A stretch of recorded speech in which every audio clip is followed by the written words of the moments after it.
Toy izao ndray avana ny teny zaraina zay omenantsika anio. Mitsoro ho mpitaiza manam-pitiavana.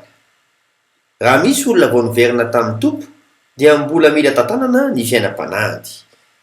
Voasoratra amin'ny asan'ny apôstôly toko 10:10 amin'ny anaran'i Jesosy hoe: koa dia izao ny hevitro, tsy mety raha isika manome fahasahiranana ny avy amin'ny jentilisa izay miverina ho amin'Andriamanitra. Tiavina ihany izy raha sindra solafaka.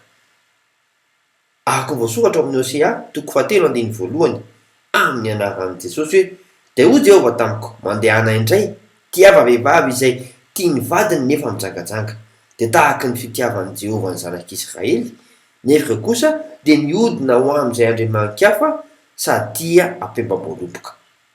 Dia iova izy avy eo. Voasoratra amin'ny Hosea toko 7:5 amin'ny anaran'i Jesosy hoe: rehefa afaka izany dia hiverina ny zanak'Israely ka hitady an'i Jehovah Andriamaniny sy Davida mpanjakany, ary nandeha mikovotra anatinan'i Jehovah sy ny fahasoavany izy, ramby any am-parany.